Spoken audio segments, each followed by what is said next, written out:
السلام علیکم، زه یم اعظم کار او د تل په څیر تاسو ته په یو نوې ویډیو کې حاضر شوم.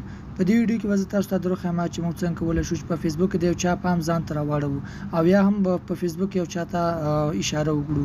که چیرته موږ یو چا په مسنجر کې بلاک کړی نو هغه هم موږ په فیسبوک کې فوکو، هغه ته اشاره کوو، هغه موږ بیرته ل بلاک څخه وباسي، موږ ورته میسج کولای شو.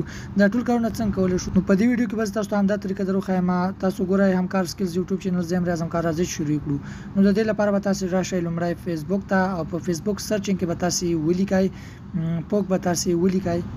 کله چې مو پوک ولیکل پی او کې ای دا سپیلینګ دی، دا به تاسو سرچ کړئ. کله چې مو دا سرچ کړ نو په دې ځای کې د لومړی اپشن تاسو ته ښکاري پوک دا د ګوتې نښان چې دی، په همدې باندې به تاسو کلیک وکړئ.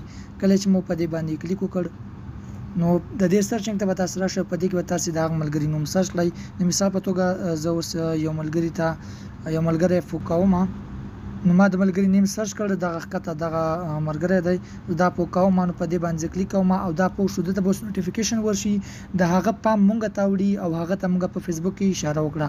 که ویډیو مو خوښ شوی ویډیو ته لایک ورکړئ، زموږ چینل هم سبسکرایب کړئ. ملایو کې په داسې نور خپل ویډیوګانو کې تر بلې ویډیو مو د خدای پامان.